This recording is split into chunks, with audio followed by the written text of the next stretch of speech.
آج میں اپنی چینل میگ ٹی وی پہ ٹیپو سلطان کی والدہ فاطمہ بیگم اور ان کی ایک کنیز نگو کے بارے میں بیان کروں گا۔ کہتے ہیں کہ نگو نام کی ایک کنیز قلعہ دار سرنگا پٹم کے محل میں تھی۔ یہ کنیز حسن صورت اور حسن سیرت میں جواب نہیں رکھتی تھی۔ نگو کی ذات اور مذہب کا کوئی پتہ نہ تھا۔ یہ بھی معلوم نہیں ہو سکا کہ یہ راج محل میں کیسے پہنچی۔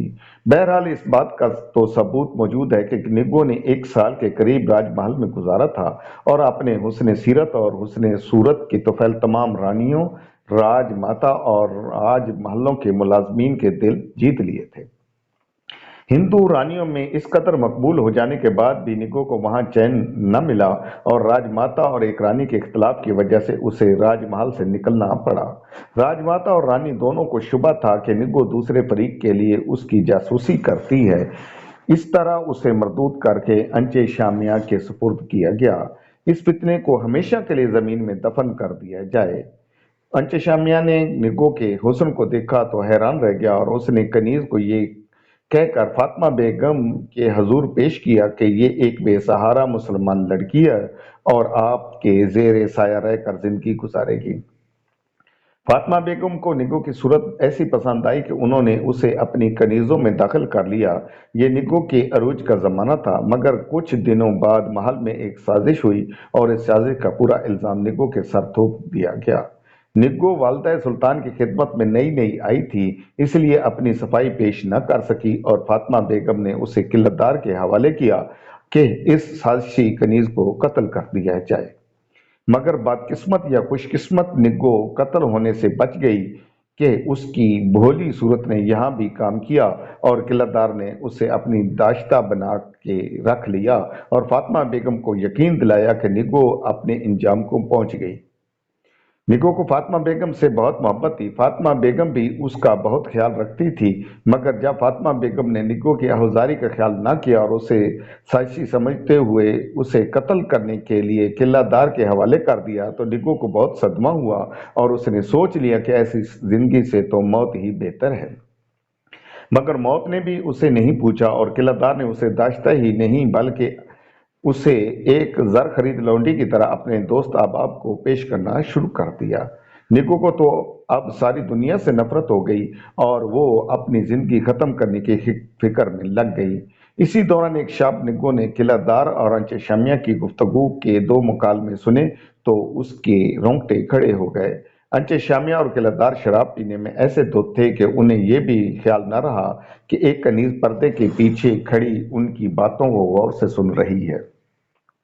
بات یہ تھی کہ انچے شامیہ اور قلعہ دار نے یہ منصوبہ بنایا کہ شاہی حرم کی تمام خواتین کو گرفتار کر کے قید کر دیا جائے اور قلعہ میں سلطان ٹیپو کے جس قدر ہمدرد اور طرفدار ہیں ان سب کو موت کے گھاٹ اتار دیا جائے۔ یہ کام کرنے کے بعد سلطان ٹیپو کو اطلاع دی جائے کہ فاطمہ بیگم سخت بیمار ہیں۔ ظاہر ہے کہ سلطان والدہ کو دیکھنے کے لیے محل چھوڑ کر واپس آئے گا۔ پھر جیسے ہی سلطان قلعے میں داخل ہو قلعہ دار کے وفادار فوجی اس پر حملہ کر کے اس کا خاتمہ کر دیں۔ یہ باتیں سن کر نگو اپنا دکھ بھول گئی اور فاطمہ بیگم اور سلطان ٹیپو کو بچانے کی فکر میں لگ گئی۔ چنانچہ اسی رات جب قلعہ دار اور انچے شامیہ شراب پی کر ایسے مدہوش ہوئے کہ انہیں تن بدن کا ہوش نہ رہا تو نگو چپکے سے قلعہ دار کی حویلی سے نکلی اور سیدھی فاطمہ بیگم کے محل پر پہنچی۔ نگو کو قلعہ دار کی حویلی اور فاطمہ بیگم کے محل کی تمام کنیزیں اور غلام جانتے تھے، اس لیے اس کی کوئی روک ٹوک نہ ہوئی۔ صرف اس وقت بات ذرا کچھ بگڑی ہوئی معلوم ہوتی تھی جب نگو نے فاطمہ بیگم کی کنیز خاص سے فاطمہ بیگم کو بیدار کرنے کو کہا۔ کنیز خاص فاطمہ بیگم کو جگاتے ہوئے ہچکچا رہی تھی۔ اسے یہ تو معلوم تھا کہ جس جگہ آج وہ کام کر رہی ہے اس جگہ نگو بھی کام کرتی رہی ہے اور فاطمہ بیگم اس کا بہت خیال رکھتی تھی، مگر سوال ان کو جگانے کا تھا جبکہ اس وقت شب نصف سے زیادہ گزر رہی تھی۔ دیکھو نگو، میں تمہارے مقام اور مرتبہ کو جانتی ہوں، کنیز خاص نے معذرتانہ انداز میں کہا، مگر بغیر کسی خاص سبب کے میں مادر ملکہ کو کس طرح بیدار کر سکتی ہوں؟ تم بھی اگر میری جگہ ہوتی تو یہی جرات نہ کرتی۔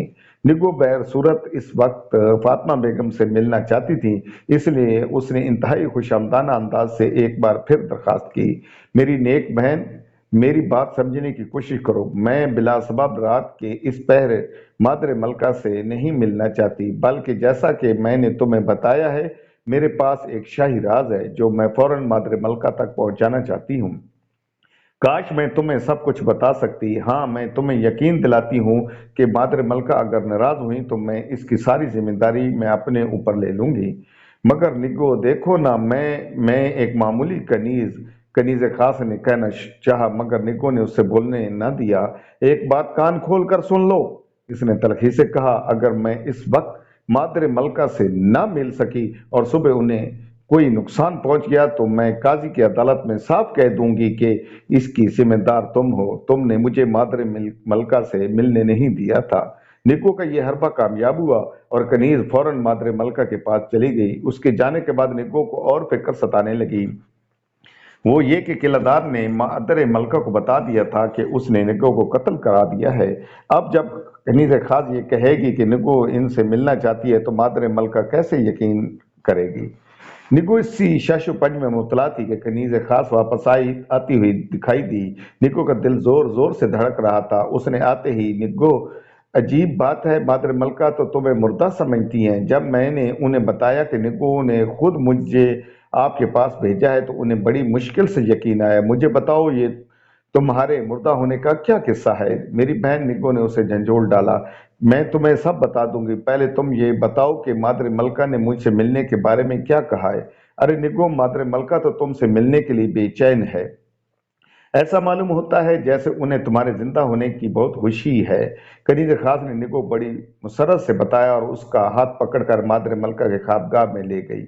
निको को दरवाजे पर छोड़कर वो एक लम्हा के लिए अंदर गई, फिर वापस आकर बोली, जाओ निको, मादरे मलका तुम्हारा इंतजार कर रही है। निको झपाक से इस ख्वाबगाह में दाखिल हुई जहां कभी उसका बेधड़क आना जाना था। सामने बड़े छप्पर खट पर बैठी मादरे मलका आंखें फाड़े उसे आता देख रही थी। अरे निगो, तू जिंदा है, खुदा का शुक्र है, मुझे सब मालूम हो गया। दुश्मनों ने तुझ पर झूठा इल्जाम लगाया था। और निगो ने फर्श पर बैठकर मादरे मलका के पैर पकड़ लिए। इसके साथ ही उसके आंसू जारी हो गए। फातिमा बेगम ने निगो के सर पर हाथ थपथपा कर उसे तसल्ली दी। निगो, अब बता, तुझ पर क्या गुजरी और तेरी जिंदगी किस तरह बची? निगो ने आंसू पूछते हुए जवाब दिया, मादरे मलका, ये वक्त ऐसी बातों का नहीं।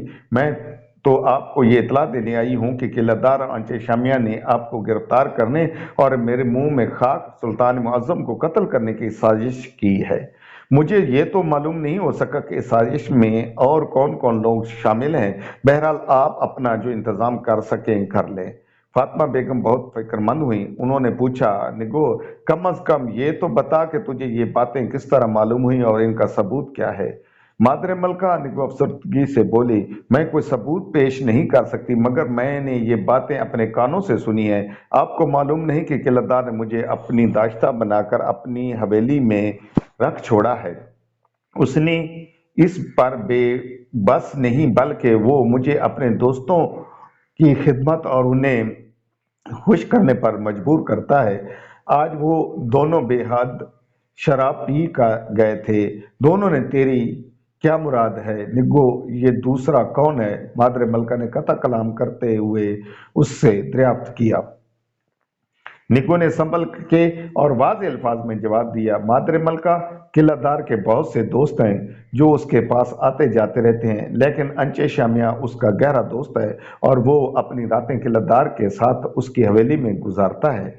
इस वक्त भी वो किलादार शराब में मदहोश पड़े हैं और मैं उनकी गफलत से फायदा उठाकर आपके पास आई हूँ। अच्छा, अब तू इत्मीनान से मेरे पास रहे, मैं इन कम वक्तों का भी इंतजाम करती ही हूँ।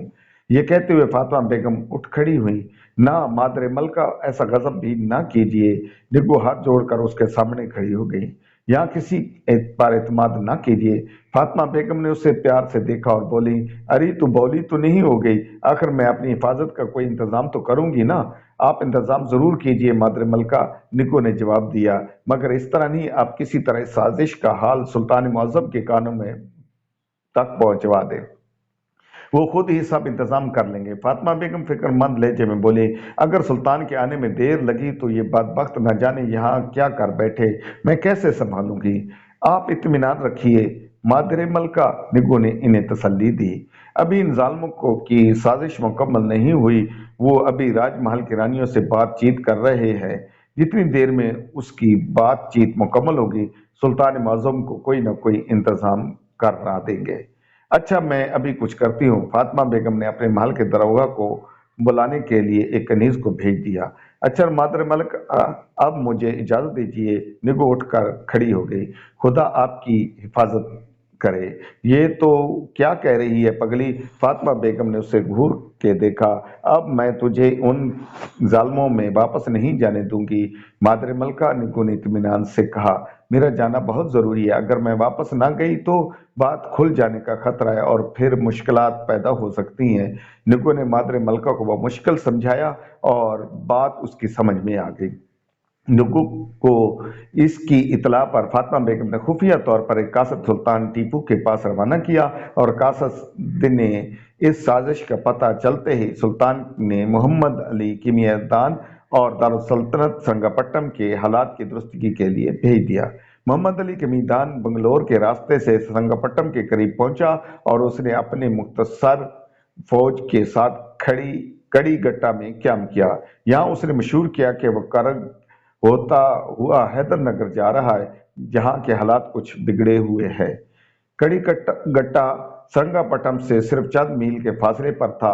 वहां से उसने कासिद के जरिए किलादार श्रंगापट्टम को एक खत भेजा, जिसमें उसने दरखास्त की कि वो करग के रास्ते हैदरनगर जा रहा है, इसलिए अगर किलादार इजाजत दे तो वो एक रात अपनी बीवी बच्चों के साथ गुजार ले।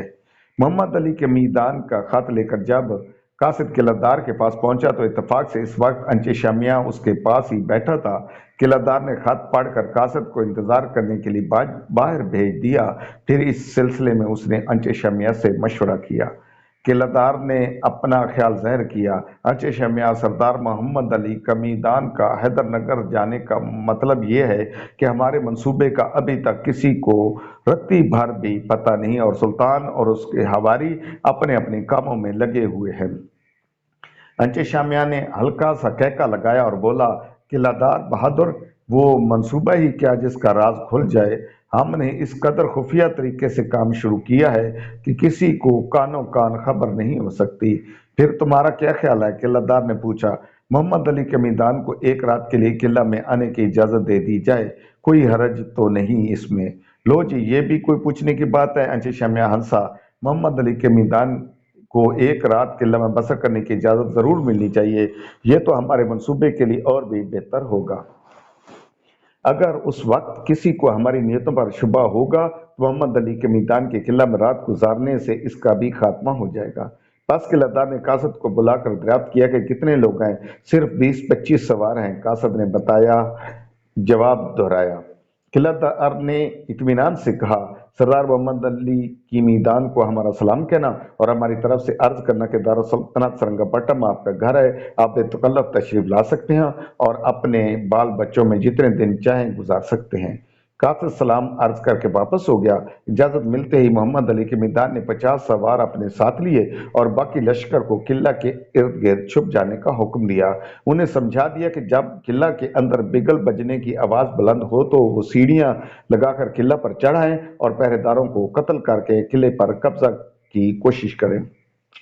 किलेदार ने किला के सदर दरवाजे के पहरेदारों को हुक्म भिजवा दिया कि मोहम्मद अली कीमियादान और उसके चंद आदमियों को सदर दरवाजे के अंदर छोटे दरवाजे से किले में दाखिल कर लिया जाए। चुनांचे जब मोहम्मद अली कीमियादान अपने 50 आदमियों के साथ किला के दरवाजे पर पहुंचा और अपने आने की इतला कराई तो किला के पहरेदारों ने छोटा दरवाजा खोलकर मोहम्मद अली कीमियादान और उसके साथियों को अंदर दाखिल कर लिया।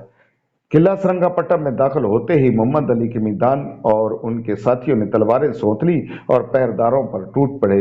उसके साथ ही उन्होंने बिगल बजाने शुरू कर दिए।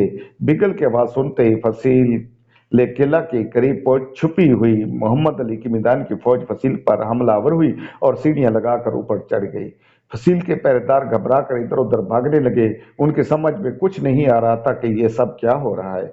दूसरी तरफ मोहम्मद अली कीमियादान के साथियों ने पहरेदारों का सफाया करके किले का बड़ा दरवाजा खोल दिया और बाकी का लश्कर सदर दरवाजे से किला में दाखिल हो गया।